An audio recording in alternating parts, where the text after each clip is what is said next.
Bueno, se escucha bien, ¿no? Buenas tardes, gracias por la invitación a participar de esta presentación.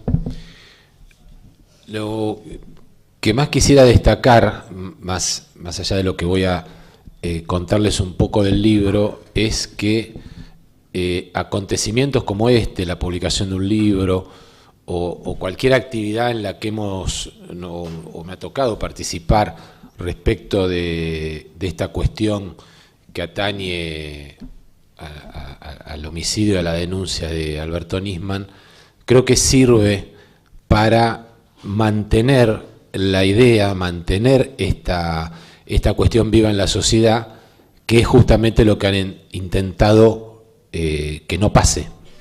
Y no lo han logrado por gente que tiene el compromiso de que esto no ocurra, y la verdad no quiero ser autorreferencial, pero cuando alguien me dice, o en un evento, o en la calle, gracias por hacer lo que hacen, yo siempre les digo que en realidad nosotros estamos acá porque la gente está del otro lado. O sea, tampoco nosotros podríamos estar solos en esta cruzada durante ya más de 2 años, si realmente no hubiera una gran parte de la sociedad que está ahí y que uno siente que está ahí, uno se da cuenta que no está solo y que no está predicando en el desierto. El libro de Gustavo remite, aparte él mismo lo aclara, a la primera referencia literaria que él hizo, que es respecto del caso de Nisman, que es Matar sin que se note, que es un libro en el que se reseña la primera parte de la investigación desde que Nisman se hace cargo de la Unidad Fiscal de Investigación del Atentado a la sede de la AMIA en el año 2004. Siempre trato de que la gente tenga presente que la creación de la UFI-AMIA, como le decimos nosotros en tribunales, se realizó durante el gobierno de Néstor Kirchner, y este me parece un dato importante porque también tiene que ver con toda la historia que creo que los que estamos acá conocemos, del giro que hace no sé llamarlo el kirchnerismo, porque en realidad el giro lo hace Cristina Fernández y no Kirchner, pero como bien lo explica Gustavo en el libro, luego de la muerte de Néstor Kirchner, directamente el vuelco es cada vez más claro hacia la línea que marcaba Hugo Chávez en Latinoamérica, y que lleva a que Cristina deje de inculpar a los iraníes. Fundamentalmente los hitos son las Asambleas Generales de Naciones Unidas, donde Néstor Kirchner hizo referencia sistemáticamente a la responsabilidad de Irán, y Cristina empieza a abandonar esa tesis hasta que directamente se firma el pacto. El libro nos cuenta en detalle toda una secuencia de hechos que todos los que están acá, que expresan obviamente un interés en el tema, conocen. O sea, el primer hecho, obviamente, es el atentado, ¿no? Julio de 1994, el atentado, y empieza una secuencia nefasta en la justicia que llega hasta hoy incluso, ¿no? Tenemos el atentado, la primera investigación del atentado, la nulidad de esa primera investigación, la creación de la UFI-AMIA, como dije antes, el viraje del gobierno argentino, la firma del pacto con Irán, el memorracho, como se lo refiere en el libro, ¿no? Claro, sí. Es realmente un mamarracho. Y para mí, la clave de la muerte violenta de Nisman es el pacto. Y esto también está claramente, surge del libro. El libro también nos destaca en este punto algo que no hay que perder de vista, que es por qué la denuncia se produce en enero del año 2015. Y esto es claro porque en diciembre de 2014 la Procuradora General de la Nación empieza a hacer movimientos en las unidades especiales. Nisman se da cuenta de esto, y además se produce el descabezamiento de la Exide, en diciembre de 2014.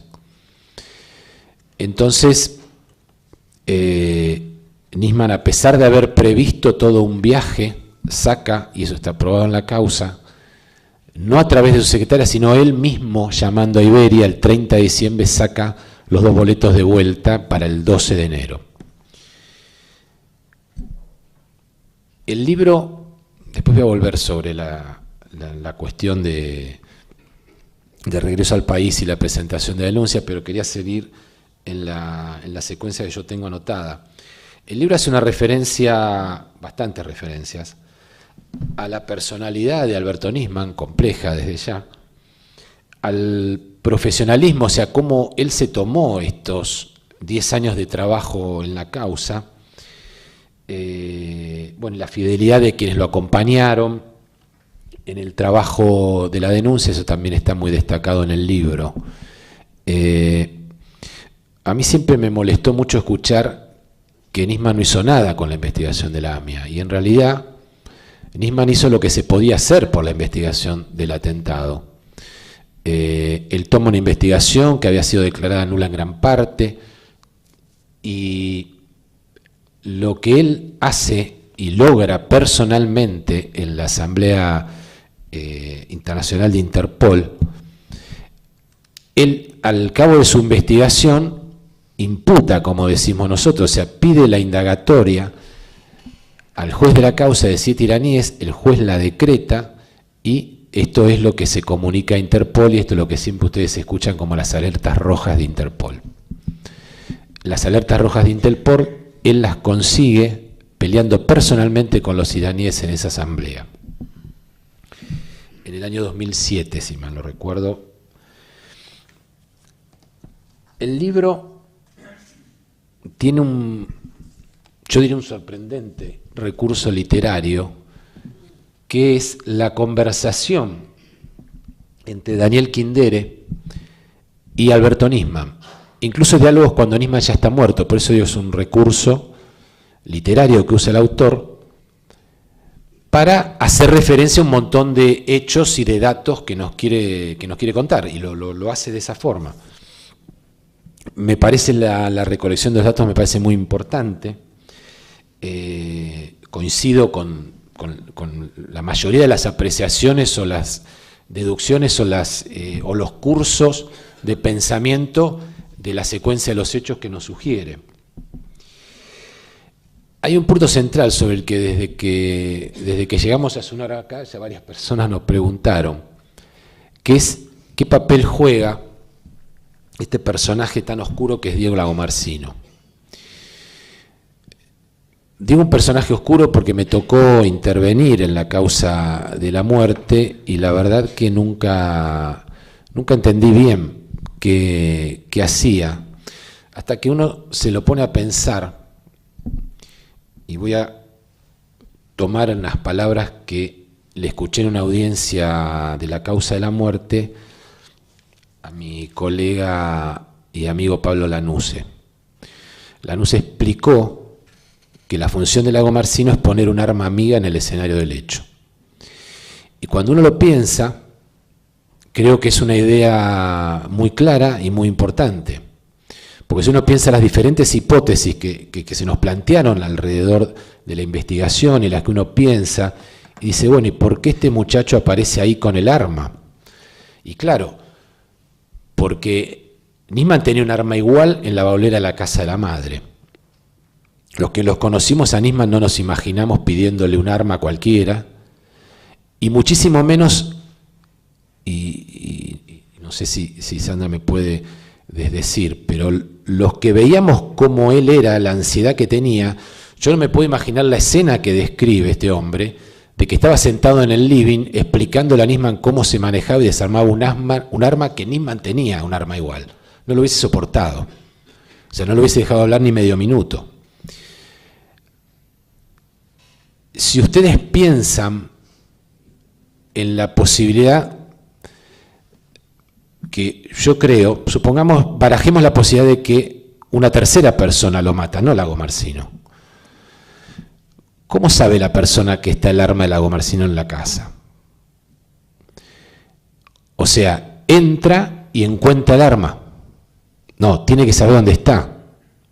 O se la entregó el Lagomarsino al asesino, lo mató el Lagomarsino, o el asesino sabía dónde estaba el arma.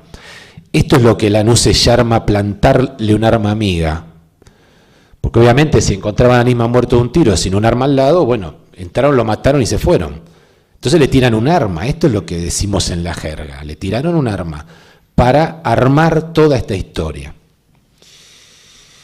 Incluso Pereni en el libro hace referencia a algo que yo sostuve en la audiencia ante la Cámara Criminal, que fue que este personaje que aparece y dice que le dio el arma a Nisman, no es ni llamado a declaración indagatoria, no tiene la calidad, tiene la calidad de imputado porque en realidad está ahí como que entregó un arma. Los jueces insistieron, a mi juicio, erróneamente, por decirlo de alguna manera, en que no se podía seguir investigando a Lagomarsino porque Lagomarsino había, bajo juramento, dicho yo le entregué el arma, entonces yo no puedo seguir porque estaba bajo juramento autoimputándose la comisión de un delito que es entregar el arma nada más, por ahora, ¿no? Los abogados decimos que esto no es así si yo tengo una vía causal diferente para seguir la investigación. Y es claramente el informe Renard que dice el arma es de Diego Lagomarsino. Esto es un cauce distinto a que él haya dicho que el arma era de él. Tampoco se siguió y hoy sigue sin ser ni llamado a declaración indagatoria. Entonces yo dije en esa audiencia, y hace referencia al libro, a que esto era una ficción. O sea que le estaban haciendo la ficción de que él era el imputado de todo y le dejaron así participar y poner abogados y poner peritos, muy caros los abogados y los peritos, tampoco sabemos cómo los pagó, en las pericias balísticas, en las pericias médicas, en la pericia de las computadoras. En todas estas actuaciones, los abogados y los peritos de Lagomarsino pudieron actuar, pudieron tomar vista de la causa, tienen fotocopias de la causa y saben qué está pasando en la causa. Respecto de una persona que está ahí, no está llamado ni a declaración indagatoria.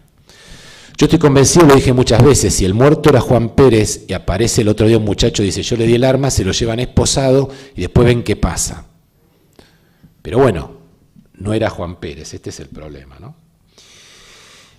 Y la otra referencia que hace claramente el libro es al desgraciado papel que cumple e inexplicablemente, a mi juicio, sigue cumpliendo esta organización que se llama pomposamente Justicia Legítima. Claramente la causa de la denuncia, o sea, más claramente la causa de la denuncia, con la intervención que tuvo de los jueces que sabemos y del fiscal de casación que sabemos, responde claramente a un designio político. No hay otra explicación para haber armado una discusión con una denuncia de si lo que se denunciaba era delito, si estaba consumado, si estaba tentado, si había prueba. Todo esto es un disparate jurídico que tiene un designio político, ¿no? Obviamente era no abrir la denuncia. Y esto está también muy claro en el libro de Gustavo. No había forma de abrir una denuncia contra Cristina Fernández y no entiendo muy bien por qué no hubo un año más forma de abrirla la denuncia, pero bueno, lo que digo de justicia legítima lo digo siempre, me hago cargo de lo que digo. Lo único que cualquier persona de ustedes puede hacer, poner en Google justicia legítima, les va a aparecer justicialegítima.org.ar y vean quiénes son las autoridades de justicia legítima en su convicción directiva y van a entender un montón de cosas de lo que pasó en la justicia en estos últimos 4 años, desde que se creó. No los quiero entretener más, me estoy pasando con el tiempo. Voy a terminar con unas palabras que no son mías, que están citadas expresamente en el libro, y que son de mi colega Germán Moldes, a las que hizo referencia cuando el fiscal de Luca le desistió su recurso. Hay que recordar que es el mismo fiscal que en la causa de Chicone dijo que no había delito.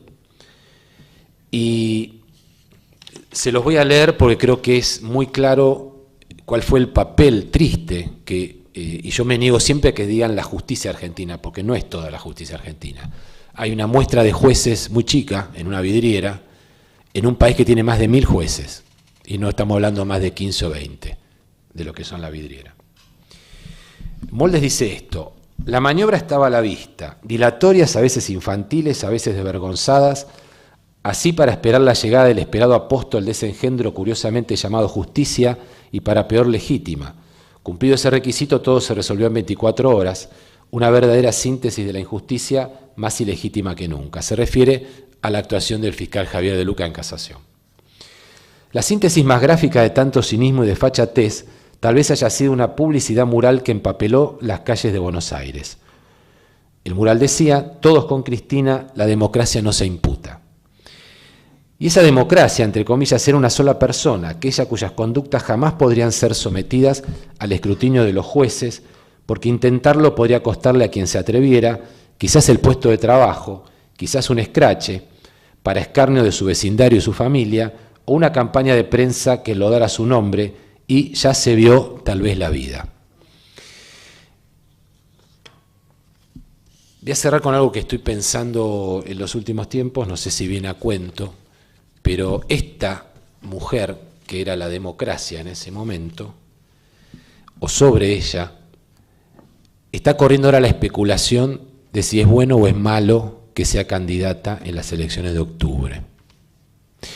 Yo me pregunto lo siguiente: si los que hacen la especulación son solamente periodistas o son gente que realmente está en la política y le convendría, es el verbo que usan, que ella sea candidata. Ahora yo les pregunto lo siguiente: ¿ya saben que la justicia no la va a meter presa? O sea, ¿cómo yo puedo especular con que me conviene que sea candidata una persona que puede estar presa la semana que viene? ¿O es pura especulación o ya tienen una señal de quiénes deberían meterla presa? Gracias.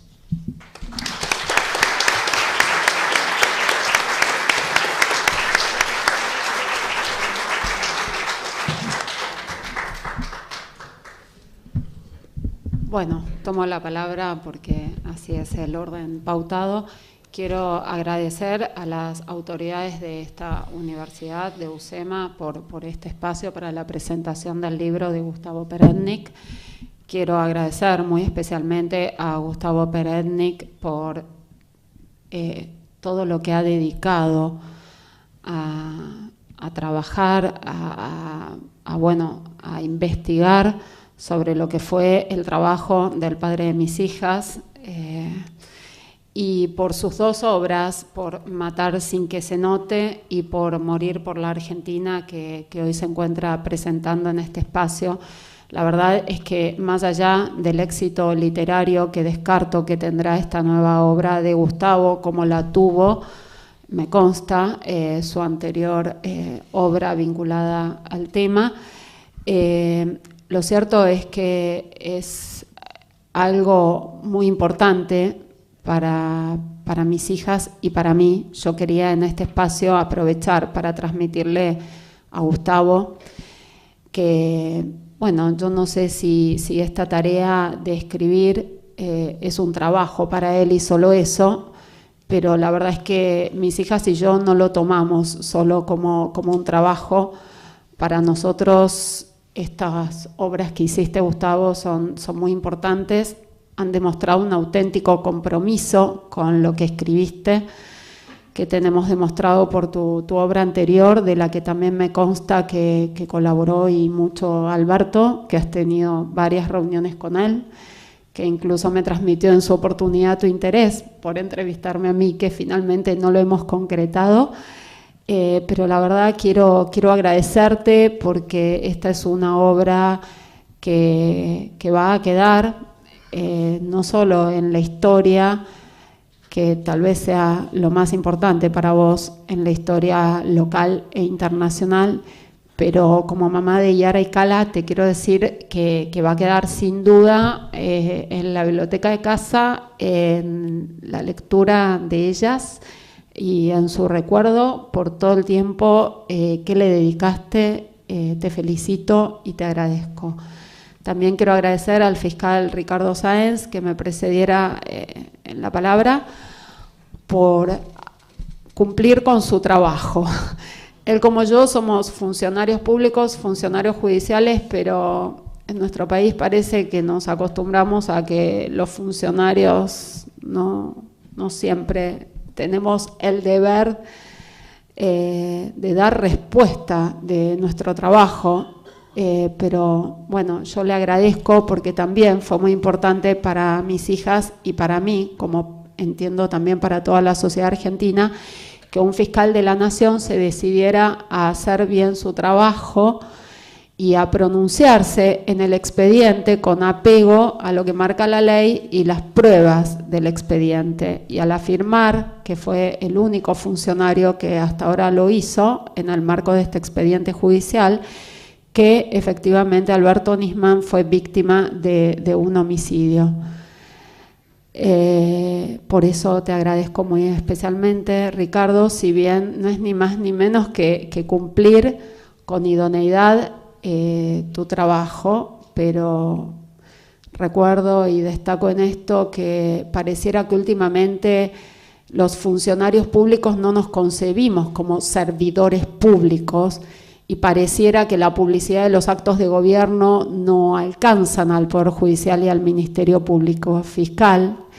En esto yo aclaro mi postura, tal vez disidente con cierto sector del poder en el que me desempeño, pero consecuente con medidas que ha tomado la propia Corte Suprema de Justicia de la Nación, que tiene un propio espacio de comunicación del quehacer judicial. Yo siento que en todos los casos judiciales que conmueven a la opinión pública y en la medida en que no pongamos en riesgo el avance de esas investigaciones penales, los funcionarios judiciales y el Ministerio Público en general debe dar cuenta y debe dar explicaciones del quehacer judicial, pues de lo contrario entiendo que caemos reiteradamente en situaciones como las que lamentablemente sufrimos y a la que hoy hizo referencia de manera expresa en la inauguración de las asambleas, de las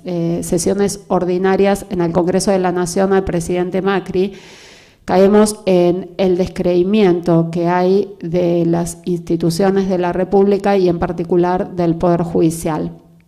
Quiero agradecerles también muy especialmente a todos ustedes por hacer un alto en su rutina diaria y acercarse a este lugar, porque yo sé que todos tenemos una vida complicada y que no es sencillo disponer de un tiempo. La verdad es que siempre que me invitan a distintos ámbitos, digo, qué importante, cómo no voy a estar para agradecer, primero y fundamentalmente, si hay tanta gente que se acerca a ese lugar. Está Gustavo, que ha trabajado tanto en que la memoria, el recuerdo y el reconocimiento al trabajo de Alberto Nisman no se olvide, en que está el fiscal Sáenz, que también asumió su compromiso funcional mucho más allá de lo que le exigía el ejercicio de su cargo en sí.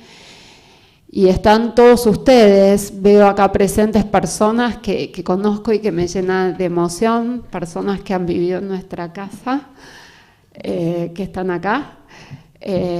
Luis, que en distintas oportunidades se ha acercado a nosotros y nosotros a él y a su familia, y es un referente para mis hijas y para mí en lo que es el ejemplo de resiliencia. Si bien es muy difícil, por lo menos para mí, ponerme en su lugar, pero bueno, siempre lo sentí muy cercano. Y el escritor Aguinis, que yo no sé si me recordará, pero yo sí me acuerdo mucho de haberlo conocido personalmente, de haber tenido esa oportunidad en una ciudad de Uruguay a la que fui acompañando a Alberto Nisman y a escucharlo. La verdad es que hoy usted venga a escucharme a mí es algo que nunca me representé. Yo reiteradamente digo que desde aquel 18 de enero del 2015 me encuentro ocupando espacios que nunca pensé que iba a ocupar y para los que nunca me preparé, así que disculpen si me disperso, si no soy clara, si soy reiterativa, pero trato de transmitir mis ideas con la mayor claridad posible y este hecho obviamente no solo por lo que pasó con quien fue mi compañero durante 17 años, sino también por todo lo que mis hijas sufrieron con ese lamentable hecho, no solo por ese hecho, sino por todo lo que devino después. Todo eso sin duda me impacta, me afecta emocionalmente y a veces no me ayuda a expresarme en forma concreta y con claridad, pero espero poder hacerlo. La verdad es que leí la obra de Gustavo,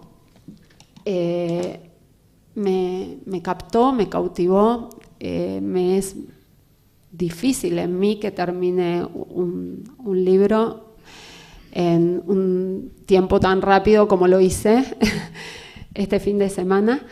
La verdad es que más allá, como decía, del éxito literario, me parece que es una obra que por lo menos a mí me ayudó a rememorar muchos tramos de nuestra vida familiar que estuvieron cruzados por el trabajo de Alberto Nisman. Le agradezco a Gustavo Peretnik que en esta obra haya reconocido que Alberto Nisman hizo un trabajo comprometido por el esclarecimiento del atentado terrorista que él se encontraba investigando. Le agradezco que no permita que se diga que no hubo ningún avance. Le agradezco también al fiscal Ricardo Sáenz que recuerde en este auditorium cuando Alberto Nisman asume la investigación del atentado, porque si bien Alberto Nisman fue introducido en el expediente un tiempo antes, lo cierto y concreto es que recién a partir del año 2004 que él, por decisión del gobierno del entonces presidente Néstor Kirchner, queda a cargo de la UFI AMIA, que tuvo a su cargo de manera exclusiva llevar adelante la investigación. Y es a partir de allí que él trata, con base en los elementos que ya había en el expediente y otros que procuró, reconstruir cuál era la verdad detrás de aquel atentado terrorista.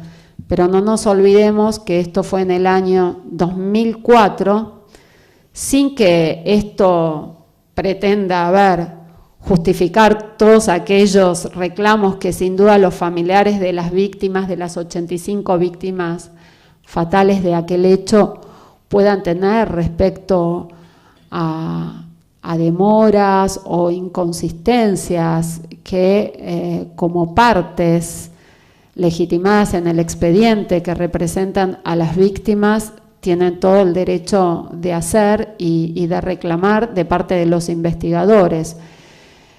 Pero es importante tener en claro que fue recién en el año 2004 en que el Estado argentino reconoce en el Sistema Interamericano de Derechos Humanos y en el marco de un procedimiento de solución amistosa su responsabilidad internacional, no solo en su incapacidad de prevención de un atentado terrorista de estas características, porque no nos olvidemos que 2 años antes, el 17 de marzo del año 92, había sido el atentado terrorista de la Embajada de Israel, investigado por la Corte Suprema de Justicia de la Nación,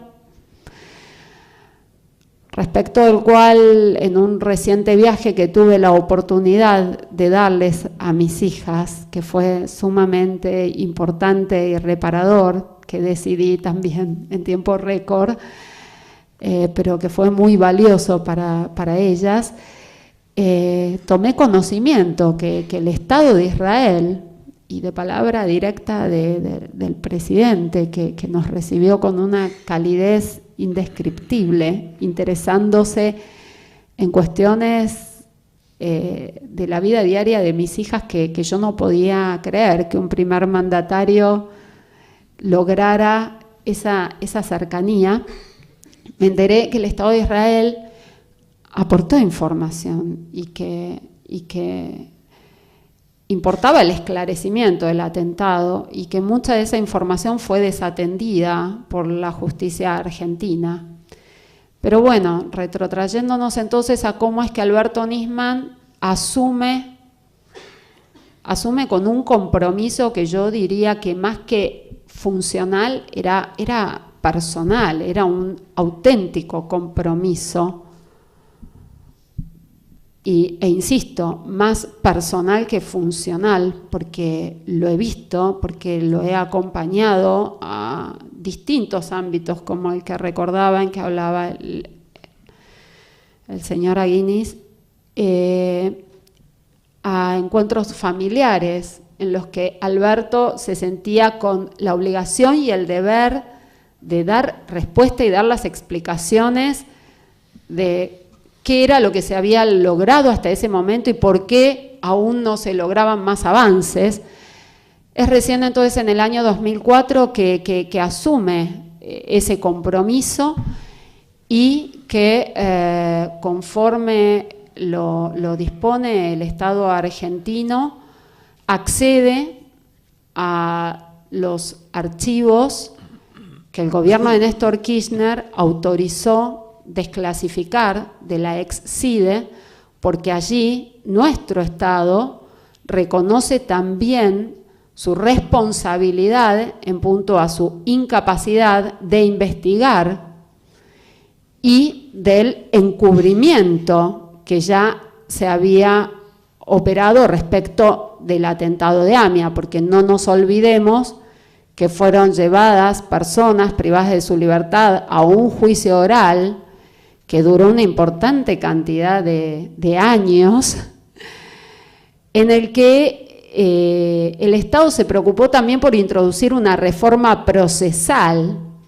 que le imponía a las víctimas el deber de unificar representación letrada para ir al juicio oral, no sea que cada uno de los familiares de las víctimas accediera al control de la prueba por el letrado que entienda que más representara sus derechos e intereses.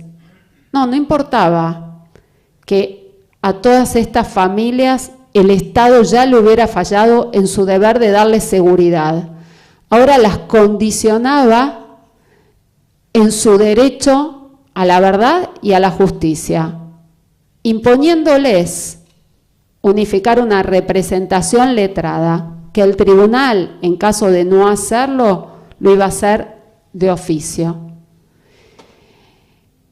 ¿Y por qué hago hincapié en esto? Porque lamentablemente, parafraseando a la ex colega fiscal Fein, en nuestro sistema judicial argentino nada se ha modificado aún respecto del derecho de las víctimas y la protección de las víctimas. Y yo pasé por esta experiencia que no le deseo a ningún otro colega, pero que me cambió y en mucho el modo de ver las cosas y sin duda de ejercer mi función también. Y que tiene que ver con qué lugar les estamos dando a las víctimas en los procesos judiciales. Y he dicho en otras oportunidades, pero no me canso de repetirlo y a veces me siento siempre diciendo las mismas cosas, pero también hubo quien me dijo, bueno, el auditorio no siempre es el mismo, que si las víctimas están ahí es porque el Estado ya les falló y les falló en su deber de darles seguridad. Y después el Estado les vuelve a fallar en su deber de darles una respuesta judicial en tiempo oportuno. Y las víctimas de ese hecho después pasan a ser víctimas de todo un sistema judicial que es adverso, que está en contra. Y nadie se plantea esta cuestión de que con nuestros impuestos pagamos todo un ministerio público de la defensa para garantizar el patrocinio gratuito de las personas sospechadas de delito, que me parece bien, porque muchas de ellas son personas inocentes y todos tienen derechos a una defensa técnica eficaz. Pero ¿qué pasa con las víctimas? ¿Quién representa a las víctimas? Y yo lo viví de manera directa. La verdad es que en diciembre del 2015 empezó a haber un cambio, pero durante todo el 2015 mis hijas no solo sufrieron porque fueron las víctimas más directas después de su papá, de aquello que pasó el 17 o el 18, todavía la justicia no lo pudo despejar con claridad. Si Nima murió el 17 de enero o el 18, estamos todavía en esta cuestión, sino que después pasaron a ser víctimas de toda una campaña de ataques, de intimidaciones y de desprestigio de la imagen, de la memoria, del trabajo de su papá, como escribió Yara, como si todo eso le restara valor a su trabajo. Y ella escribió también que ella, en vida de su papá, siempre lo miraba y admiraba porque destacaba su inteligencia, su dedicación al trabajo y su valentía. Y después de un año de su muerte, pudo escribir, lo escribió con mucha dignidad, con mucho orgullo y mucho valor, que ella durante todo ese año sintió que esas virtudes que él entendía presentes en su papá, confirmó que estaban presentes en él y ausentes en otras personas que cobardemente lo atacaban sabiendo que él no se podía defender y que nosotros, que éramos su familia, había muchas cuestiones que desconocíamos, por lo cual no podíamos defenderlas. Les decía que, bueno, todo el 2015 discurrió tratándonos, más que de hacer el duelo de la pérdida, de los momentos que ellas ya no podían compartir con su papá, discurrió teniéndonos que defender y yo tratar de defenderlas y defenderme de muchas cosas que se mezclaban, porque lamentablemente en nuestro país está todo muy cruzado, muy cruzado. Y los políticos y funcionarios del gobierno a veces no solo son políticos y funcionarios, sino que también trabajan para otros intereses. Hay jueces que son solo jueces y hay jueces que son jueces y algo más que jueces, y también trabajan, por decir de algún modo, tratando de ser funcionales a otros intereses, fiscales y periodistas, el periodismo, que la verdad es que para mí era un mundo desconocido y que la vida me lo puso encima. Y ahí advertí que había tenido una experiencia anterior con un hecho, un caso que tuve que investigar, que también fue altamente politizado y mediatizado. Y yo hasta a mi mamá le tuve que decir, yo soy la misma persona que vos criaste. En ese momento tenía 42, 41 años, y le digo, vos, confías en mí, soy tu hija, ma, no cambié, vos sabés cuáles son mis principios, mis valores, mi esencia, vos me criaste, vos me formaste, ves cómo crío a mis hijas, vos me creés capaz de hacer esas cosas. Entonces, las víctimas también pasan a ser víctimas de los medios de comunicación social, que lamentablemente no se reducen a informar la verdad objetiva. Y a mí también me ha pasado, con motivo del caso de la muerte del padre de mis hijas, hablar con periodistas y después reclamarles y decirles, ¿qué parte no entendiste? ¿Vos realmente no entendiste o para quién trabajás, porque sin duda no trabajás por la libertad de expresión, por el derecho a la sociedad a la información. Y en todos los medios, no hablemos de medios oficialistas y no oficialistas, porque los hay, periodistas y periodistas en unos y otros, y me consta, porque haberles mostrado constancias del expediente y que informen lo contrario. Entonces así fui tratando de despejar, de muchos otros sin duda no lo sé, que hay periodistas y periodistas también. Entonces, la verdad es que todo el 2015 fue un año de mucho miedo y de mucha maldad, donde la palabra, la verdad que no tenía ningún valor, pero bueno, directamente la vida es como que pareciera que no tiene tanto valor en nuestro país, porque estamos hablando de hechos terribles, de atentados terroristas que no se han esclarecido, de que el fiscal que llegó a una verdad que él entendió probada en el expediente y por la que siguió bregando, no solo ante la justicia local, sino en ámbitos internacionales, como bien describe Gustavo en esta obra que hoy se está presentando. Él hace referencia a las audiencias en la ciudad de León, de las que Alberto Nisman participó allá por fines de enero o principios de febrero, no recuerdo bien, del año 2007, que cómo olvidar, porque nuestra hija Cala había nacido el 8 de enero del 2007.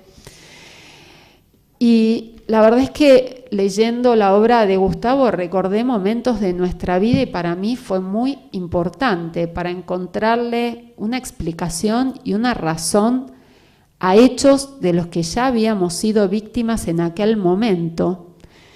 Recuerda Gustavo en su obra una movilización que encabezó el ex dirigente y líder piquetero Luis Delía por el mes de octubre del año 2006, y yo me recuerdo embarazada, viviendo en Palermo, y Alberto avisándome que bueno, que no me asuste, que habían vallado nuestro edificio, el juez Miguel Ángel Caminos, que vivía al lado nuestro, que era el presidente de la Asociación de Magistrados y Funcionarios, transmitiéndome después que bueno, que él se enteró de una marcha que se hizo desde la embajada ante la cual se hacía el reclamo a nuestra casa, a nuestro domicilio particular, que determinó que en diciembre del 2006, con la panza a punto de parir, nos termináramos mudando a nuestra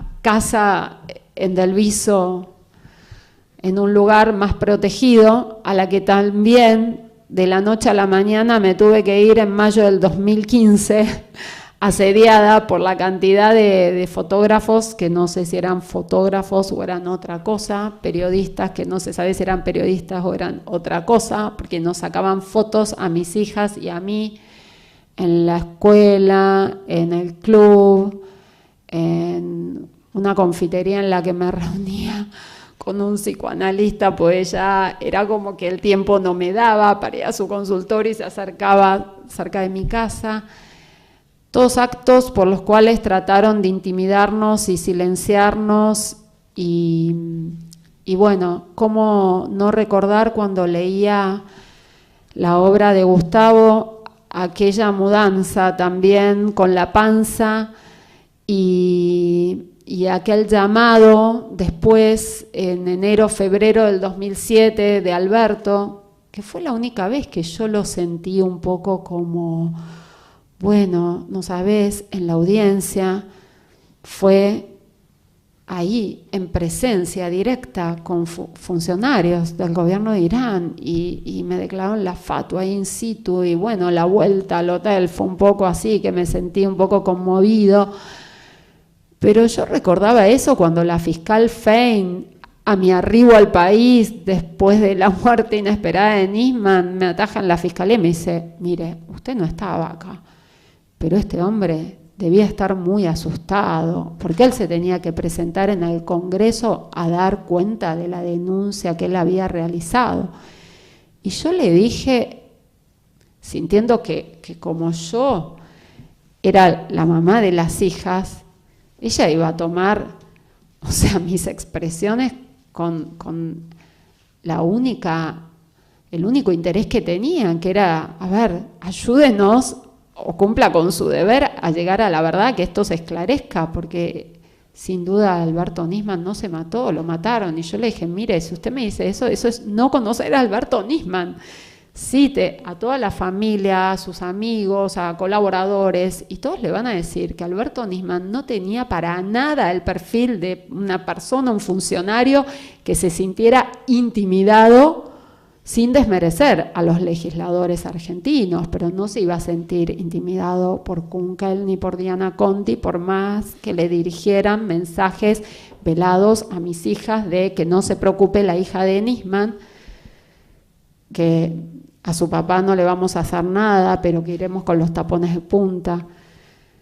Entonces, ¿cómo no recordar? Y cada capítulo del libro de Gustavo, cuando avanza con la votación en la asamblea, esa votación reñida por las alertas, y cómo en nuestra vida personal y familiar se iba cruzando con otros actos que hasta el día de hoy subsisten y que nos han marcado, sin duda y de por vida, que tiene que ver con eso de las amenazas que él transcribe en su obra, porque hace referencia a los meses de agosto y de noviembre del 2012, a los hechos concretos que ahí se invocan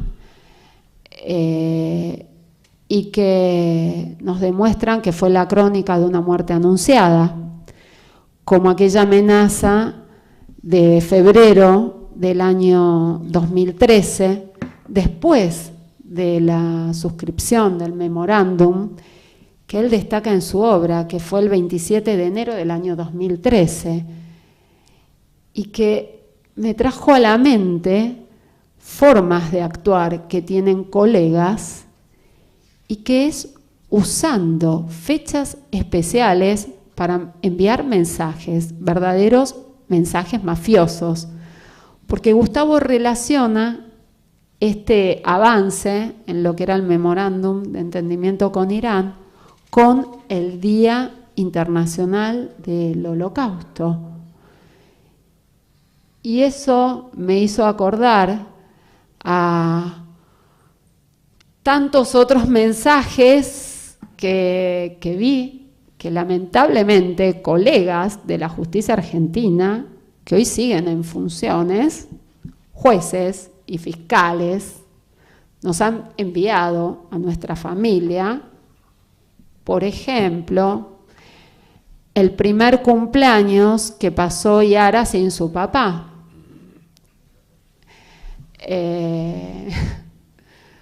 Cosas que uno no preferiría recordar, pero bueno, es como, de algún modo, como sociedad, porque ellos son parte de nuestra sociedad, protejamos y cuidamos de nuestras víctimas, porque, a ver, de Alberto Nisman, de mí, somos personas adultas que elegimos y trabajamos comprometidos por el derecho, por la búsqueda de la verdad y de la justicia, pero se puede dudar de nuestra función, pero de nuestras dos hijas menores, en ese momento de 15 y 8 años, la verdad que el Estado no se preocupe en defenderlas y protegerlas es muy triste y lamentable. Por eso yo, como no quiero agotarlos, tenía muchas más ideas y reflexiones para transmitir, pero bueno, creo que es importante después un espacio para que ustedes puedan despejar aquellas inquietudes que más les interesen y capaz que si no uno habla cosas que no interesan. Yo quería cerrar con dos reflexiones y, bueno, tienen que ver con cómo finaliza sus dos obras Gustavo. En Matar sin que se note, bueno, él debate un poco con Alberto sobre, bueno, la postura zigzagueante del gobierno argentino en punto a renunciar a la verdad y a la justicia, a renunciar de manera inconsulta con las familias de las víctimas, a renunciar a esa verdad y a negociarla con otros intereses, otros fines. Y que Alberto le reclama a Gustavo, bueno, yo no advierto esa postura zigzagueante de la que debemos hoy darle la razón a Gustavo y que el propio Alberto le reconoció en sus entrevistas posteriores a esta primera obra, ¿no? Y la otra, bueno, reflexión tiene que ver con cómo finaliza Gustavo su libro que hoy se está presentando y que también en esa forma literaria que él eligió, que la verdad que me gustó mucho, en muchas partes por el diálogo entre Alberto y bueno, y esta persona que entiendo que es el propio autor, ¿no? Cierra la obra sin querer develar, ¿no? Al final, pero bueno. Pregunta, ¿Nisman está suicidado o asesinado? Y concluye, lo supimos solo cuando se aplicó la observación, las históricas elecciones. Si ganaba el kirchnerismo, la maquinaria de la memoria habría definido el suicidio. Tuviste suerte. Yo en esto, y ya se lo dije a Gustavo, esto de la suerte, yo no creo que haya sido suerte, yo creo que esto fue gracias a la acción de muchos argentinos y no argentinos también, que tomaron conciencia de hacia dónde estábamos yendo y que considero que pusimos un gran freno a decir, no, esto no es lo que queremos, esto no queremos más. Pero después sigue la obra. ¿Puede ser tan subjetiva la verdad histórica? ¿Por un resultado electoral yo habría pasado a la lista de los suicidas?, pregunta Alberto. A muy largo plazo quizás no, pero a los que gobernaban les habría alcanzado algunos años para enterrar sus crímenes. Qué lástima que la física se quede corta. ¿La física o la historia? La física, que no produjo una tercera variante, en la que la alternativa sea que Nisman aún esté vivo. Eso no se lo pidas a la ciencia. Y no, eso necesitamos y debemos comprometernos, porque eso es parte de la historia, de nuestra historia. Y la verdad es que yo creo que los responsables de la historia somos nosotros mismos. Entonces, hoy, cuando escuchamos las palabras de inauguración de las sesiones ordinarias en el Congreso de la Nación, escuchamos a un presidente, a nuestro presidente Mauricio Macri, decir que vemos que se empieza a investigar con libertad, pero que necesitamos avances, que a más de 2 años de su muerte necesitamos saber qué pasó con el fiscal Nisman y con su denuncia, que es una de las tantas heridas que tenemos que curar para construir un país unido. Y en esto quiero cerrar diciendo que, en mi opinión, lo que tiene que ver con el funcionamiento del Poder Judicial, que debe ser un poder independiente, trasciende a un gobierno determinado y es parte de nuestra historia, y por eso es tan importante conocer la historia, tener memoria y seguir comprometiéndonos todos en la búsqueda por la verdad y la justicia. Por eso les agradezco a todos ustedes su presencia y a Gustavo Peretnik por dejarlo plasmado en estas obras para que no se olvide la importancia de ese compromiso en la búsqueda de la verdad y la justicia, porque así escribiremos nuestra historia. Gracias.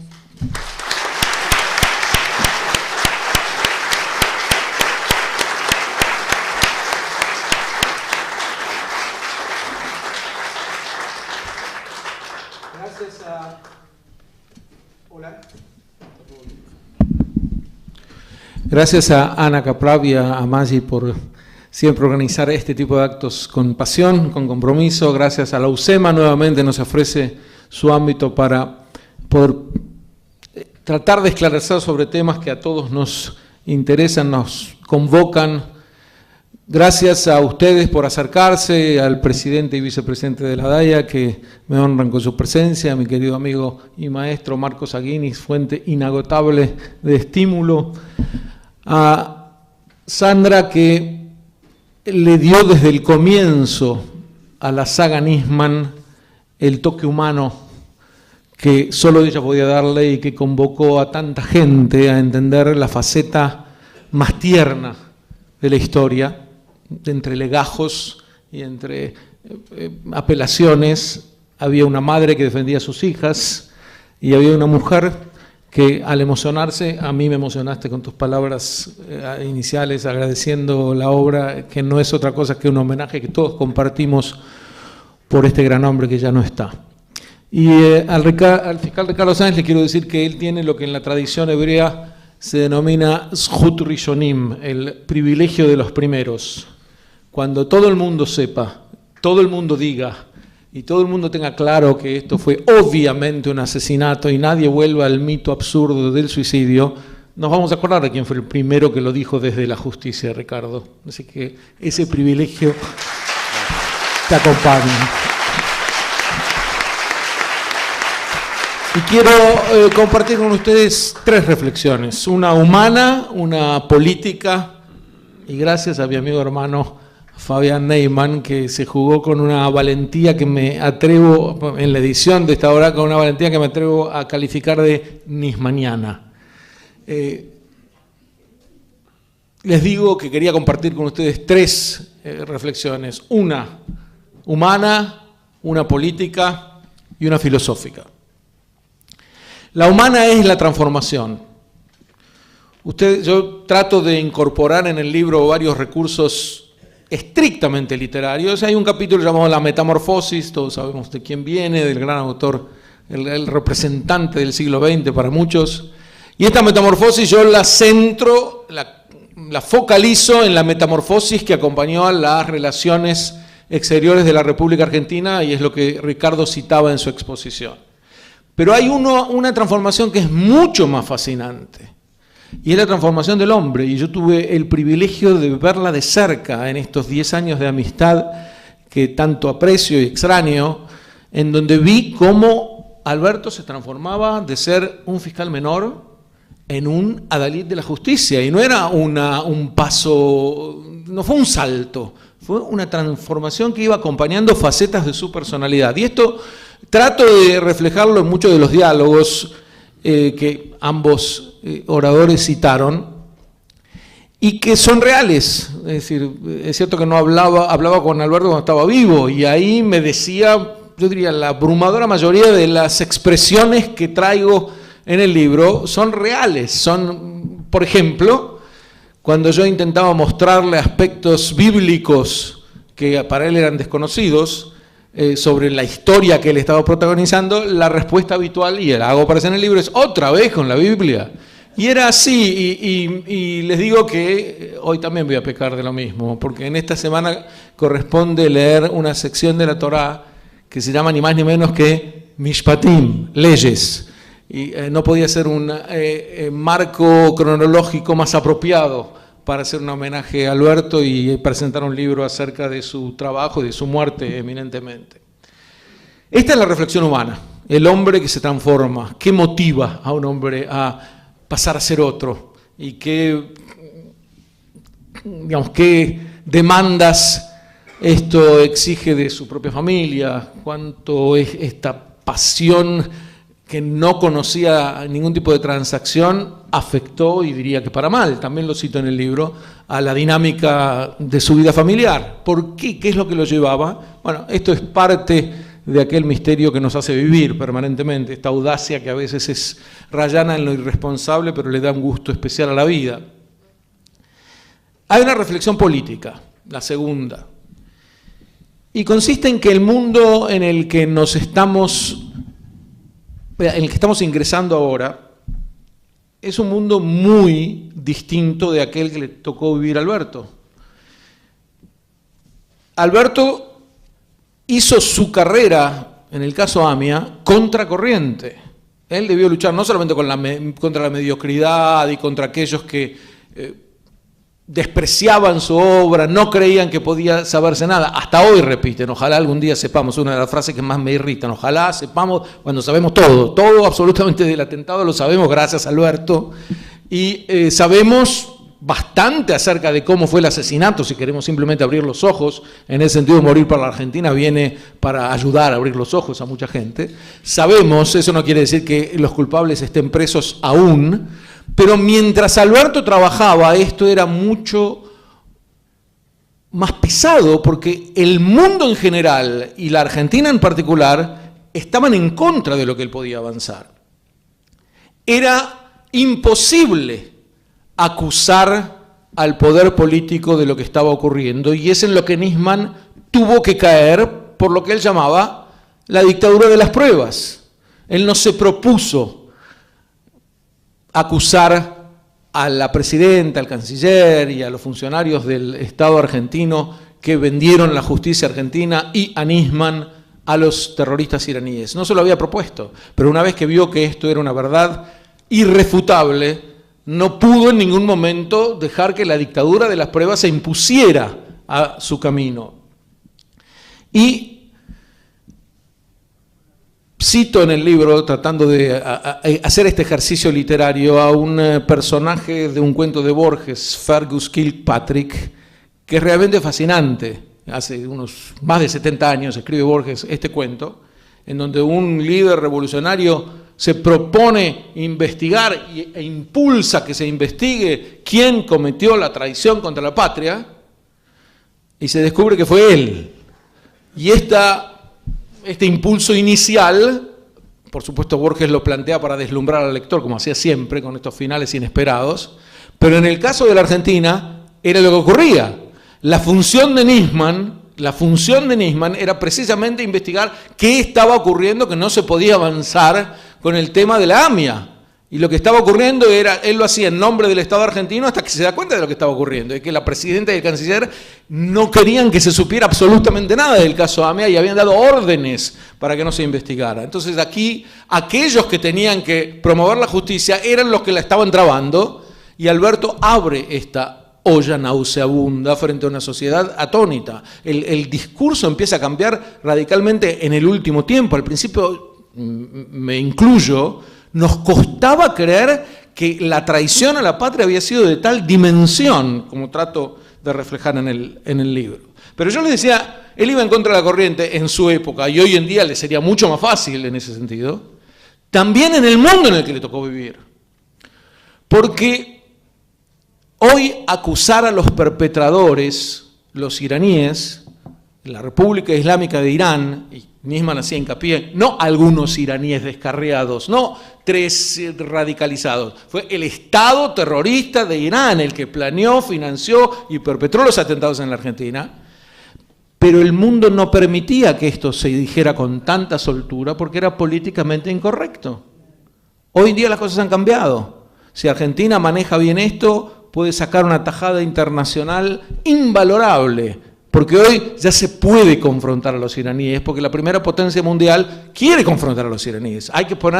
Alguien le tiene que poner punto de detención a esta usina de terrorismo internacional. No hay 100 países terroristas en el mundo, diría que hay uno. Hay otro que es el Estado Islámico, que intenta transformarse en país, pero tampoco lo está logrando. Pero básicamente hay un Estado terrorista que se ha propuesto imponer la forma más radicalizada del Islam por medios terroristas, tal cual como ellos mismos lo decían, y lo cito en el libro. Por lo tanto, hoy el elefante que estaba todo el tiempo en la habitación, pero estaba prohibido señalarlo, ya se puede señalar.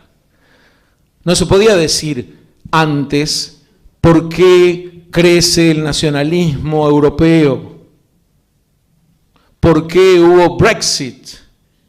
Ahora se puede decir, y les voy a decir la palabra mágica, agárrense de sus sillas porque la voy a decir, y es por miedo al Islam. Y alguien ya dirá, si él hubiera dicho lo mismo hace 1 año y medio, me habrían dicho, casi sos un racista, fascista, intolerante. ¿Cómo puedo decir semejante cosa? A mí me parece un acto de arrogancia lo que hacen algunas personas de decir, no se puede asociar la palabra islámico a terrorismo. Alguien muy importante en el mundo acaba de decir, no hay terrorismo islámico, como no hay terrorismo cristiano y no hay terrorismo judío. Hay solamente terroristas, a la casualidad que son islámicos, como la política oficial del gobierno sueco actual. Ustedes saben que Estocolmo, que hasta hace pocos años era una de las ciudades más apacibles y tranquilas del planeta, se ha transformado en una especie de capital de las violaciones.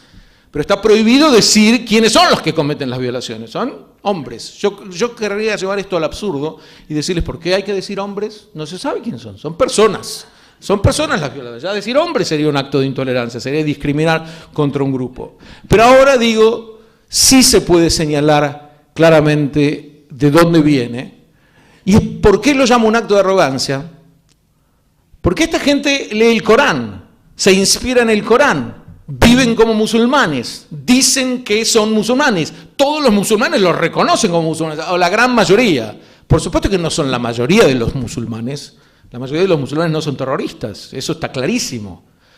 Pero aquellos que lo son, ¿cómo no podemos decir que es terrorismo islámico? ¿Por qué esa arrogancia? Porque viene alguien y te dice, yo te voy a enseñar lo que es el verdadero Islam. Yo que no soy musulmán, sé que ese no es el verdadero Islam. Pero ¿y quién te dio a vos el diploma de islamólogo para saber que aquellos que hablan en nombre del Islam y estudiaron Islam toda su vida y vienen de familias islámicas, de países islámicos y lo hacen en nombre del Islam, pero no es terrorismo islámico? Entonces digo, hoy a Alberto le sería más fácil, tanto en el plano local como en el plano mundial, poder desarrollar esta lucha por la justicia que le costó.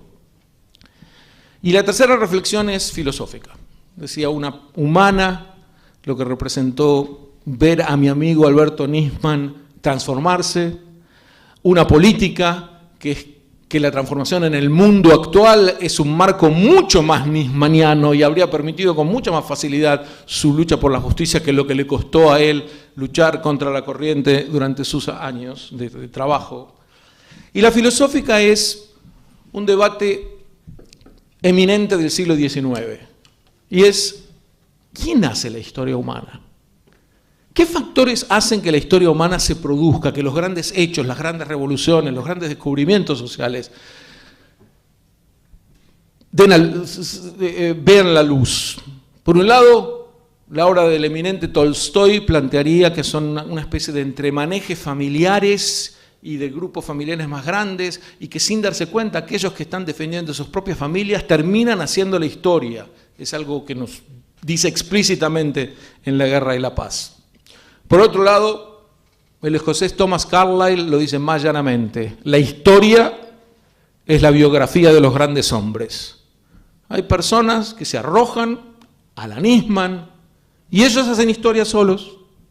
Y en el mismo debate del siglo XIX, les decía, aparece Karl Marx, y descartando a todas las previas, trata de difundir la idea de que la historia no es otra cosa que una lucha de clases sociales y que todos defienden sus intereses, menos Marx. Es decir, una de las contradicciones de las que nunca puede salir ningún marxista es cuando le preguntás, todo el mundo defiende nada más que sus intereses, ¿y vos? Porque la respuesta en general es, bueno, yo no, porque yo leí mucho.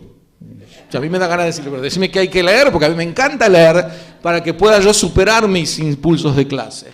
Pero la idea es, aquí hay una lucha de clases, nos dice Marx. Por supuesto, después, por llamarlos de algún modo los ideólogos, por llamarlo así, entre comillas, del nazismo trasladaron esto a una historia, una lucha de razas. Esa es la verdadera historia humana. Y esto se tradujo en el nacimiento de las ciencias sociales. Porque por un lado, Durkheim, que quería hacer de la sociología una especie de ciencia, demostrar cómo la armonía social se puede lograr, y era una ciencia más bien descriptiva, es el que lucha contra la forma de la llamada sociología de Marx, era eminentemente normativa. Así deben hacerse las cosas, no se trata de estudiar la historia, se trata de cambiarla. Y en esta lucha aparece uno que supera a todos, y es Max Weber, y dice, básicamente, aquellos que plantean la historia por clases sociales o por luchas sociales o aún por grandes revoluciones, o lo que quieran, dejan de lado lo fundamental, es la autonomía del individuo. Lo que hace la historia, su motor, es racionalidad de las personas. Yo termino aquí la parte filosófica, que empiezo a entender que tal vez los aburra, pero centro en lo weberiano de Nisman. Porque uno, cuando mira la historia de Nisman, puede decir, esto es un ejemplo típico de Carlyle. La historia la hacen los grandes hombres. Lo que pasó en el descubrimiento o en la denuncia del caso Amia, las casi 400.000 personas que salen bajo la lluvia después de un mes del asesinato de Nisman a rendirle homenaje, a reclamar justicia. Veo que algunos trajeron hasta los carteles aquí. Esto era historia plena que se estaba haciendo a partir de que un hombre se jugó. Pero le falta un dato, porque hombres valerosos y hombres inteligentes y hombres creativos como Alberto, hay muchos. Lo que pasa es que los pasos que dan necesitan un acompañamiento al que podríamos llamar fertilidad social. Si no tiene fertilidad social lo que él hace, entonces no pasa nada. Decir que Leonardo da Vinci inventó el avión sería una torpeza, porque es posible que hiciera dibujos, pero no tuvo ninguna fertilidad social el dibujo, es simplemente un pionero. Y Nisman está teniendo fertilidad social ahora. Lo que ha hecho Nisman ahora empieza a florecer. Ahora, cada vez más, la sociedad argentina se da cuenta de dónde está el aparato del terror, de cómo apaciguar a los terroristas, lejos de calmarlos, los agrava en su ataque, de cómo las sociedades que no quieren guerra, y por supuesto que eso nos incluye a todos, no pueden eludirla cuando la guerra les está declarada. Ayer en un programa televisivo alguien me decía, con respecto a los atentados, yo mencioné a Irán, y él dice, no traigamos a la Argentina conflictos externos. Esta muletilla la habrán escuchado. Entonces yo me permití interrumpirlo y digo, pero ¿quién metió al conflicto externo? Vienen y me pongan una bomba en la AMIA, y después si vuelvo a denunciar, pues vos sos el que trae ese conflicto externo. Ojalá nadie hubiera puesto la bomba y nadie tendría que hablar de Irán. Pero ellos pusieron la bomba, entonces el conflicto no lo trae el que lo denuncia, el conflicto lo trae el que puso la bomba. Y esa es la confusión, es una confusión casi adolescente, de mezclar todo. Es decir, la violencia es cualquier uso de la fuerza. Hay fuerza que no es violenta, hay una fuerza que es fuerza para defenderte, fuerza para defender la justicia, esa fuerza está justificada plenamente. Nisman llamaba a este episodio weberiano de la racionalidad, les decía antes, la dictadura de las pruebas. Yo no sé si es un término habitual, la verdad es que nunca me puse a buscar. A mí él me lo repetía siempre y yo pensé que era de él. ¿Me equivoco? ¿O se usa mucho el término? No. Entonces, él sentía eso, que cuando las pruebas estaban delante de él, esto había que impulsarlo y la fertilidad social ya vendría en algún momento. Lamentablemente vino después de que Alberto fuera asesinado, pero los que estamos aquí sabemos que ese asesinato, si bien dejó a mucha gente dolida y bien deja un vacío en la sociedad argentina que difícilmente pueda llenarse, si bien es así, es un asesinato fértil en la sociedad en el sentido de que abre los ojos de que la lucha por la justicia debe ser encarada. Y a mí me parece que aquellos, como la mayoría de los que estamos aquí, por no decir todos, no lo sé, no conozco a todos los que estamos comprometidos con la causa Nisman, con la justicia por Nisman. A mí me parece que ese compromiso es una expresión de esperanza en el ser humano. Es una expresión casuística en la Argentina. Acá tenés un caso concreto en donde el poder político, borracho de de una concentración de poder, creyó que todo se puede, que todo hay que hacerlo, que todo pasa impune y hasta cabía sacarse de encima a un valiente fiscal que todo lo que había hecho era cumplir con su deber, a una costa de su propia felicidad familiar, a una costa al final de su propia vida. Y por lo tanto, si hay algo en que les debo agradecer vuestra presencia es en este compromiso que la causa Nisman expresa. Y es el compromiso con que sabemos que se puede hacer una humanidad mejor, con que sabemos que la verdad de la realidad en la que estamos no nos aleja de un mundo más justo. La verdad puede doler, pero es la que nos acerca a un mundo más justo, y que no nos vamos a rendir nunca como Él nos enseñó. Gracias.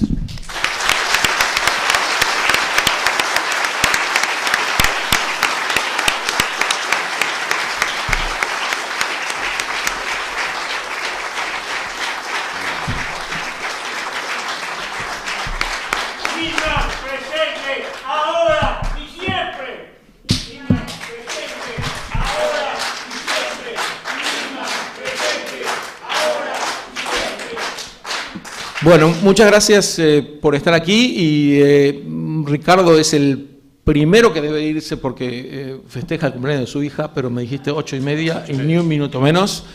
Así que tenemos tiempo para algún debate, preguntas, aclaraciones. Les pido, si es posible, Ana, si me dejás, Fabián, si me dejás, yo puedo dar la palabra de aquí, no hace falta que se molesten, pero les pido encarecidamente, y lo digo con todo el respeto del mundo, no hagamos discursos, no hagamos largas exposiciones. ¿Una pequeña aclaración o alguna pregunta? ¿Es así? Más que aclaración, el discurso. Transmitir esto a la doctora Royal Salgado es que sus hijas sepan que el equipo republicano viene apoyando a la causa del fiscal Nisman, incluso desde el día siguiente que él habló en la televisión. Nosotros el 15 de enero ya estuvimos apoyando la procuración de la Avenida de Mayo, donde pedíamos la destitución del fiscal Bo y también apoyando a la denuncia del fiscal Nisman. Entonces queremos que transmitas a tus hijas de que todos los 18 de cada mes no solo acompañamos a Memoria Nisman, sino que ya todo este año 2016-2017 estamos todos los 18 de cada mes de 17 a 19 horas en el obelisco. Todos los 18 llevamos las banderas de Nisman, pedimos por verdad y justicia por Nisman y por su causa. Y todos los martes, de 10 a 1, estamos en Comodoro Pi, repudiando a todos los tránfugas y las ratas, como dice el fiscal Moldes, de Comodoro Pi. Todos los martes de 11 a 1 invitamos a todas las personas a que vengan con nosotros y ahí pedimos por el fiscal Nisman también. Gracias. Sí. Les agradezco esta presentación. A mí me queda algo dando vueltas cuando el señor periodista Pepe ayer denunció los viajes de incógnita que iba Timerman con Abona a Alepo, a Siria, y denunció esas reuniones secretas que fue tan vapuleado. ¿Por qué en ese momento, que más tarde sí se lo reconoció, Nisman rechazó lo que estaba denunciando Pepe de ayer? Lo cuento en el libro, pero te lo resumo. Nisman era un gran tipo, pero no era perfecto. No es una crítica. Ya lo sé, te estoy contestando. Y él se equivocó, y lo admitió. Y ahora, ¿por qué se equivocó? Es clarísimo. Cuando yo le dije, pero vos leíste el artículo de la CEF, con esto no estaba diciendo ninguna novedad, te lo conté ayer, Marcos, él me contaba, pero ¿cómo vas a creer semejante cosa? Y yo te soy sincero, hasta que uno internaliza la dimensión, la enormidad de esta traición, necesitas un tiempo, no se puede tragar rápidamente. Yo no creo que haya en otra democracia una traición a la patria de tal dimensión desde la cúpula. Vender la justicia argentina íntegramente a los perpetradores de los peores atentados que tuvo Argentina. No tuvieron miedo ni contactar con Rabani, el cerebro del atentado a la AMIA, y la presidenta por vía de Delia y por vía de Yusuf Khalil lo contactaban a Rabbani para ver qué opinaba él sobre estas negociaciones. Por lo tanto, la respuesta es muy sencilla. Nisman no creyó que tal enormidad de traición fuera posible. Ahora, cuando se dio cuenta de que fue, lo admitió, y Pepe Eliashev, como Ricardo, se lleva también el Zhut Rishonim, el derecho de los pioneros en esto. Fue, sin ninguna duda, el primero en saberlo. Nada, al contrario. Sí, perdón, yo veo una mano ahí muy al final.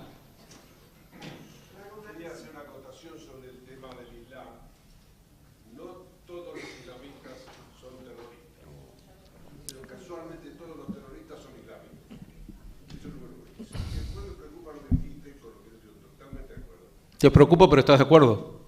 Pero me preocupa que si hoy estuviera Alberto con nosotros, tendría mucho más fértil el camino. Mi pregunta es, ¿a quién le interesaba que Alberto no declarara en el Congreso? Porque había una negociación ahí entre 5 países y Estados Unidos, que si hubiera declarado Alberto en el Congreso, hubiera sido declarado Irak un país terrorista. Por ende, Obama no hubiera estado en condiciones de firmar. Gracias por la reflexión. Sí, se ve poco de acá, pero adelante. Mi nombre es Cecilia, soy estudiante de Ciencias Políticas de acá de los temas. Sí. Y hace un año publiqué en las redes sociales un video sencillo de un strike que habían hecho a Salini en un avión. Una tontería realmente, me lo pasaron, yo tengo redes sociales, me gustan, lo publiqué. Y empecé a recibir un montón de amenazas muy feas. Yo vivo sola en Capital porque mi familia es de acá. Soy de familia judía. Y a los 3-4 horas, cuando yo se había hecho masivo, el primer mensaje que recibo en mi celular personal fue: ¿vos no te acordás de Nisman? Y, perdón, fue una situación muy fea. No le conté nada a mi familia porque, como dijiste, para mí fue un miedo terrible, y lo único que pude pensar en ese momento fue que tal vez mucha gente hoy en día no se da cuenta del momento terrible que pasamos como república y del miedo que muchas personas vivimos. Y creo que, aunque es complicado y ignorarlo para muchas personas es más sencillo que hacerse cargo de lo que callamos por mucho tiempo, sería una falta de respeto de mi parte en ese momento borrarme y borrar ese video, y decidí seguir y dar notas a quien me lo pedía, a pesar de todo, y lo hice porque esa noche que me pasó esto, lo único que pude pensar fue en el miedo con el que Arroyo Salgado había vivido y vive seguramente con sus hijas, y que en memoria de Nisman, porque él era un defensor de la verdad, una persona que claramente trabajaba por la verdad y por el derecho a la libertad de expresión también, no podía hacerme atrás con esto. Y hacer una denuncia, no me la tomaron, porque dijeron que era una papada, y volví a mi casa y me callé la boca con lo que me había pasado, y seguí esos días con mucho miedo, vine a la universidad sola, y como me manejo siempre, pero muy atenta. Y sinceramente, cuando, como dijo el fiscal, se oscila desde los medios de comunicación con: ¿y si volvemos?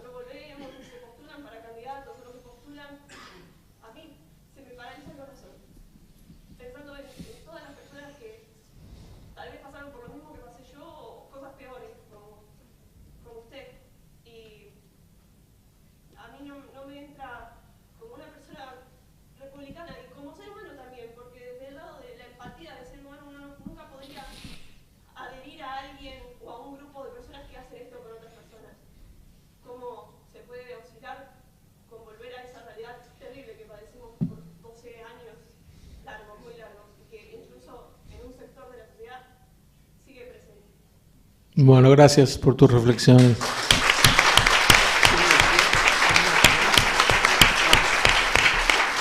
Yo simplemente te quiero agradecer, o sea, que no vuelvan va a depender de gente como la que estamos acá y como lo que vos pasaste.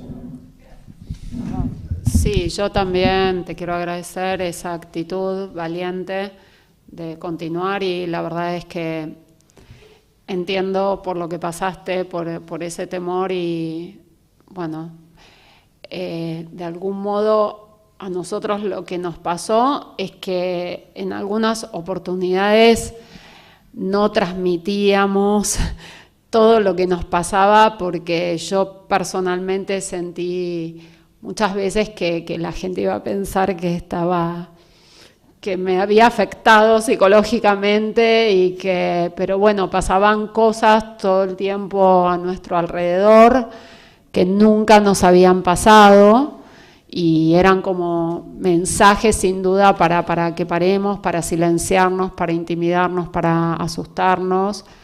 La verdad es que es muy feo cuando uno toma conciencia. Por eso yo hablé de que este hecho no fue un simple asesinato, un crimen, un homicidio, sino que fue un magnicidio que tuvo un impacto político y que sin duda fue ejecutado con la acción de servicios de inteligencia que han actuado desde las amenazas mismas hasta la ejecución y hasta el día de hoy en este hecho, y en que incluso hasta hoy permanezca impune, y protegiendo a través de distintos actores a personas que debieran estar en otra situación procesal en el expediente. Así que gracias por esa actitud comprometida y por compartirlo, porque uno no se siente tan solo. Lo que yo quería decir es que me llama la atención que no se haya ido tanto sobre Lagomarsino. Yo al Nicolás, que lo conocí el día que hizo la denuncia por televisión una semana antes de morir, enseguida cuando murió, yo soy grafóloga y me mandaron la firma. Inmediatamente en la plaza repartí 1000 volantes con lo que yo creía de la firma. Después lo repetí en muchas radios, porque realmente creo que sé bastante. En Chile impusieron análisis grafológicos caracterológicos después de una charla que viene. Me interesaría tener la firma de Lagomarsino para ir más adentro, dejarla de la justicia, no sé, tratar de impulsar eso, porque soy experta en eso y apasionada totalmente de ustedes, de sus hijas. He llorado por ellas y he difundido bastante la causa desde mi anonimato. Gracias, porque para nosotros es muy importante. Acá me hizo ir al Congreso para que dijera lo que yo había escrito sobre eso. Para nosotros, todo ese tipo de acciones, aunque usted plantea anónimas, son muy importantes, valiosas. Se han sumado, alguien dijo acá, y sin duda nos han llegado para poder llegar a este momento como llegamos. Y pese a que no se ha avanzado mucho en el esclarecimiento de la muerte, la verdad es, como decía Alberto Nisman, las pruebas están en el expediente.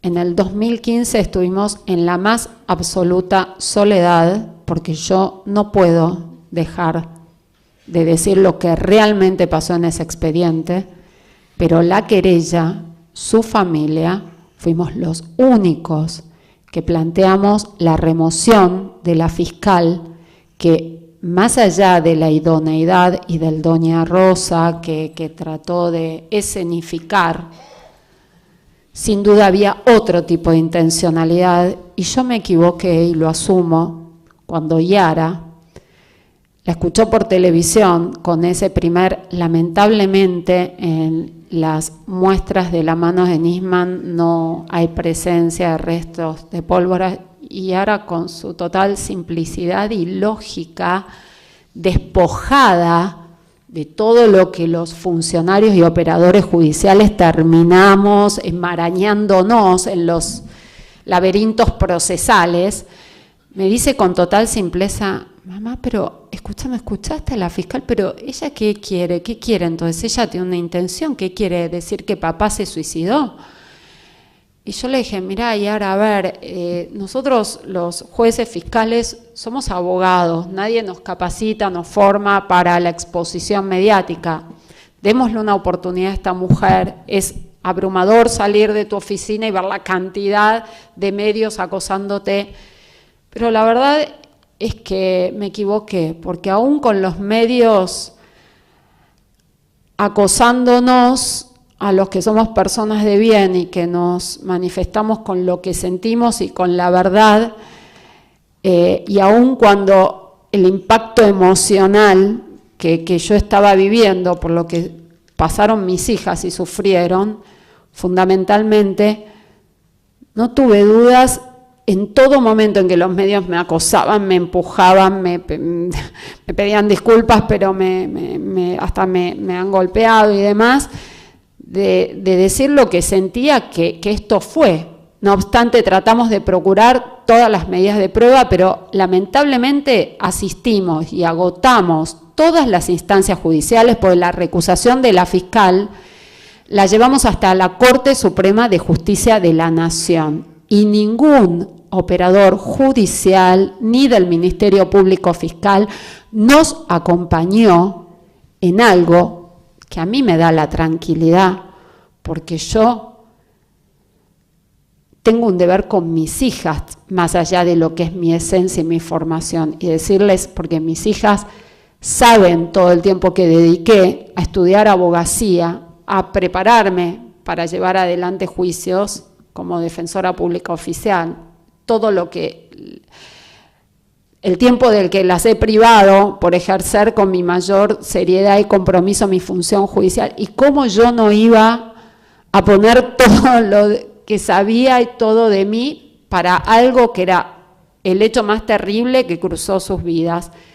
Entonces yo sé, porque si no tendría que volver a la Facultad de Derecho y hacerla por completo, que a mí me asistía la razón en la recusación de la fiscal. Pero nadie nos acompañó, y la Corte desestimó en tiempo récord nuestra queja. Y la fiscal no solo había elementos para que sea removida de la investigación, sino para que sea investigada penalmente por falsedad ideológica de instrumento público. Sí, claro está, yo no la denuncié penalmente, porque la verdad que no quiero darles a mis hijas el ejemplo y no vivo de la venganza, y afortunadamente ya se jubiló para el bien de futuros justiciables, sean como imputados o como víctimas. Pero sí hay una jueza que sigue en funciones y que aún nadie denunció, y que es la doctora Fabiana Palmagini, que ya tiene otros antecedentes, y que la Corte recién en septiembre del 2015, y discúlpame que en esto te corrijo, porque en el libro de Gustavo se hace referencia a este caso, que es el homicidio de Lourdes Di Natale. No sé si la recordarán, una testigo clave en el tema del tráfico de armas a Croacia-Ecuador, que declaró en la explosión de Río Tercero y que apareció muerta, que sí, tratando de cortar los cables. La Corte, en septiembre del 2015, ordena a que se reabra la investigación. Y porque, bueno, esto tiene que ver con el lugar que se les da a las víctimas y a su familia en el sistema judicial. La Corte, refiriéndose al dictamen de la Procuradora Fiscal Subrogante, que es la doctora García Neto, destaca que no han escuchado a su hija en declaración testimonial, que ahora ya es mayor de edad, que un montón de operadores abogados, el padre, todos han hablado por ella, pero a ella no se la ha escuchado, que después de Lourdes Di Natale es la víctima más directa. Entonces, lamentablemente, hay funcionarios que participaron en esta investigación, que hicieron la vista al costado, porque también hay que decir la verdad de todo y no podemos pecar de tanto ingenuidad. Yo entiendo, fue un año y no solo vos pasaste por una experiencia como esa, sino también otros jueces y fiscales, colegas, cuando quisieron llevar adelante investigaciones. Fue un año de mucha maldad y de mucho temor. Y yo la verdad es que no estoy en ninguna situación de superioridad de nadie, ni como que tenga el derecho de pedir cuentas, que rindan cuentas a mí de nada, por lo cual entiendo que ese año estuviéramos en la más absoluta soledad. Claro que después del cambio de gobierno, todo cambió en la justicia. Por eso yo quiero terminar esto para no demorar las cosas, pero yo lo que quiero hacer hincapié es que la búsqueda de la verdad y la justicia trasciende un gobierno determinado. Y lo que tenemos que cuidar es que todas estas investigaciones no se terminen politizando, porque el entorno de abogados, el entorno del sistema judicial y del Ministerio Público Fiscal, que trata de acomodarse al poder de turno, termina fomentando en la gente un descreimiento generalizado en el quehacer judicial, porque va adaptando su trabajo a el reclamo del poder político de turno. Entonces, es muy importante que estemos alertas, y por eso me pareció importante el aporte del señor de allá atrás cuando hizo una pregunta que tiene que ver, bueno, con otra pregunta que me hizo a mí un periodista. Pensemos, ¿a quién beneficiaba esta muerte? ¿A quién benefició? ¿Quién la buscó? Entonces, ahí podemos llegar a encontrar parte de la respuesta. Y sí, a mí también me llama mucho la atención que no se haya profundizado sobre Diego Lagomarsino, y yo exponiendo nuestra tranquilidad, la seguridad, la integridad física y la vida de mis hijas y la mía, declaré todo lo que sabía sobre Diego Lagomarsino, exponiendo qué personas de la ex-CIDE lo habían acercado a trabajar con Alberto Nisman, aportando teléfonos de contacto que la fiscal a un año reprendió a nuestros abogados diciéndoles en un decreto, lo escribió y lo firmó, y hoy sigue en funciones, después de que se presentaron espontáneamente, porque todos se fueron, ¿no? En el 2015 se fueron, después volvieron y declararon, cosas que antes no sé por qué no las declararon. Ahora aparecen audios, aparecen declaraciones, aparece más información. Ah, no me di cuenta, no lo tenía presente. Después del cambio de gobierno sí aparecieron, y la jueza del expediente se atrevió a escribir y a reclamar a nuestros abogados que sea la última vez que la querella no contribuya al esclarecimiento, como si no fuera la responsabilidad de ellos. Nosotros estamos cruzados por el dolor, pero tenemos que hacer el trabajo que ellos tienen que hacer, pues el Estado les paga para ello. Yo soy jueza de las causas que tramitan en mi juzgado, no de las juezas donde soy parte. No obstante, nos reclama que un ex agente de inteligencia que se presenta a declarar en febrero del 2016 le había aportado su teléfono de contacto a Yara Nisman, a mi hija, con quien se contactó porque su hija había sido compañera de colegio, ¿no? Resulta que ese teléfono ella lo tenía en el expediente hace un año, desde febrero de 2015, porque la mamá de Yara, exponiendo nuestra seguridad y nuestra vida, se lo había aportado y había develado de dónde venía Diego Lagomarsino.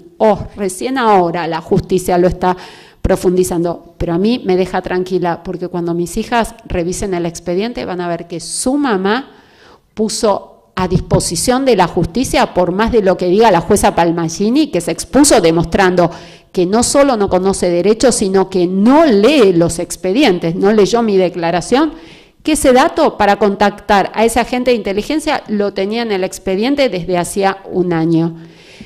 Esto, que puede ser puntual y concreto en nuestro caso, es importante que lo tengan presentes, por esto que decía, que las víctimas terminan siendo víctimas del sistema judicial con jueces y fiscales que hoy siguen en funciones.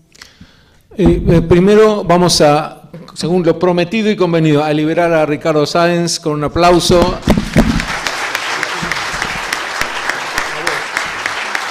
Y después hay 2 o 3 manos que están muy pacientes, así que vamos a tomar las últimas preguntas antes de que Fabián Neyman, el editor, cierre el acto. Decime, ¿tu nombre? Álvaro, dale. Durante la exposición, varios han dado a entender que hay un cierto nivel de infiltración, vamos a decir, servicios o de naciones relacionadas con el mundo árabe islámico dentro de la política argentina. Esta infiltración que ustedes están mencionando sutilmente, ¿está dentro de todo el gobierno, dentro de lo que es el peronismo, o es una interna del peronismo? ¿Cómo lo están viendo? Déjame que se lo contesto fácil, sencillo. Me extiendo en el libro en esto, pero esta tiene una sola palabra, es la respuesta para todo lo que decís. Y la palabra es Chávez. El embajador del terrorismo islamista en América Latina se llamaba Chávez. Y su cercanía con Cristina fue la que permitió esta penetración del terrorismo islamista en la Argentina. No era todo el gobierno, era una línea dentro del gobierno que quiso hacer chavismo puro, lo que quería decir una alianza con el Irán progresista, con ironía y comillas, que decapita homosexuales, que amputa las manos de los ladrones, que apedrea a mujeres que son violadas por castigarlas. Con ese país los progres se unen en aras de una revolución que nunca llega y que nunca se entiende hacia dónde van. Estuvimos al borde de caer en ese abismo. Por ahí pasa esa penetración. Álvaro, veo que querés seguirla, pero se empieza a... ¿Con el gobierno de Carlos Menem también? No, ¿por qué? No había, al revés. La diferencia grande y que debemos tener en cuenta es que en el gobierno de Carlos Menem hubo un encubrimiento de lo que ocurrió. Y el encubrimiento tenía una motivación que era económica, no perder a Irán como cliente, y de seguridad, tenían miedo de lo que se llamaba en ese momento el tercer atentado. Pero el encubrimiento no es complicidad. Cristina fue una escalada abismal frente a lo de Menem. Lo de Menem queda chiquitito. Encubrir a alguien para no acusarlo porque no quiero hacer lío, no es lo mismo que sumarme a él y venderle el país al perpetrador. Esa es la escalada. ¿Está bien? Si les parece bien que sea la última, ¿había alguna mano más desesperada? Una. Di. Te quería preguntar, un periodista que fue creo que el primero que anunció la muerte de Nisman, que al otro día se fue a Israel, ¿qué rol que tenía? No, el rol es más o menos lo que vos dijiste, no creo que trascienda demasiado más que eso, es una cuestión de que le tocó saberlo, lo puso en su... y después pasó lo que pasó. No le daría más importancia que eso. La verdad es que yo tuve la oportunidad de viajar recientemente a Israel, él concurrió a una charla que di y bueno, la justicia está tratando de que declare como testigo, sería muy importante que declare cómo accedió a esa información, ¿no? ¿A través de quién? Porque yo agrego a que yo no podría ser auténtica en este espacio ni quedarme tranquila si no dijera, más allá de las apreciaciones de Gustavo, que sin duda este hecho también está cruzado por todo lo que ocurrió en nuestro país con el Servicio de Inteligencia del Estado. A ver, hay políticos que hablan y responsabilizan gente, pero después realmente en el expediente no se presentan a dar las pruebas y que han mutado en sus versiones, que incluso han defendido mediáticamente al único imputado que hoy está imputado por la facilitación del arma, pero que controla toda la prueba como si estuviera imputado del homicidio. ha sido defendido por aquellos mismos políticos que dicen que Milani sería el responsable. La verdad es que, como decía Nisman, y también es mi costumbre, yo me manejo con las pruebas que están en el expediente. Por eso traté de acercarles en su oportunidad y a la mayor brevedad, pues sé que estas medidas deben disponerse con inmediatez, todo lo que pude yo investigar y averiguar relacionado con quienes decían que Alberto Nisman les había pedido un arma, porque yo ni bien leí esa declaración de 2 carillas, me di cuenta, pues conocí a esa persona, que esa persona estaba mintiendo. Era básico. Bueno, lamentablemente no se actuó con la inmediatez debida. Igual se tomaron medidas que nosotros pedimos de allanamiento, no bien presentamos el informe de nuestros propios peritos que demostraba científicamente que Alberto Nisman había sido asesinado. Y se secuestraron elementos que no se explican por qué los tenía un asistente informático, en mi opinión. Entonces, la verdad es que yo, como persona de derecho y juez federal, me manejo con las constancias del expediente. Lo que no está en el expediente no está en el continente. No aventuré de ningún modo responsabilidades con nombre y apellido, más allá de que puedo tener mis propias hipótesis, pero digo, la justicia está en deuda con el primer trámite y lo básico, definir cuándo murió Nisman y que finalmente esto fue un homicidio, un asesinato, y profundizar la investigación respecto de los que hace más de 2 años declaré que estaban mintiendo, que estaban faltando a la verdad. Cuestiones que todavía al día de hoy no se han logrado profundizar. Había, sí, señor, si puede ser breve, mucho mejor. No sé si recuerdo mal, pero había un abogado, el abogado primero que estuvo en la Gomar, no creo que después cambió. Y yo no sé si alguna vez escucho mal, pero creí escuchar que la doctora Salgado dijo que ese abogado se había ofrecido el primero a defender. Sí, en realidad él renunció, pero los letrados que siguen asistiendo a su defensa son del estudio que él integra, lidera, dirige, desconozco bien cuál es su función. Y sí, llamó al otro día que llegué a Buenos Aires a mi juzgado ofreciendo sus servicios en forma gratuita, y como yo conocía de la trayectoria de ese abogado y manejos que por ser, por ser elegante, digo, poco éticos, por no decir que rozan lo ilícito, de ningún modo me fue muy difícil encontrar un patrocinio letrado. Realmente esa es otra situación lamentable en nuestro país. Es muy difícil confiar en abogados penalistas que actúen verdaderamente en la búsqueda de la verdad y la justicia, pues las cosas están tan cruzadas por otros intereses y otro tipo de manejos. Y bueno, a ver, tampoco podemos olvidar que este actual gobierno estuvo por enviar el pliego de ese letrado para que se convierta en un fiscal de la Cámara Federal de Casación Penal, ni más ni menos, que fue el abogado que más hizo para ensuciar la imagen de Alberto Nisman, porque yo no me puedo olvidar que la noche que empezaba el velatorio de Alberto Nisman, llegó a su representado a hacer una conferencia de prensa. Ni toda la cantidad de declaraciones que hizo y que ustedes fácilmente pueden googlear.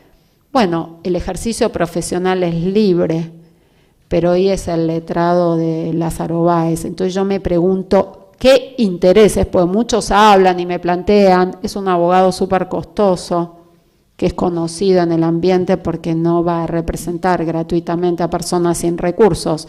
Y mucho se plantea quién paga sus honorarios o qué intereses defiende. Sí, es la última que puedo tomar. Dale.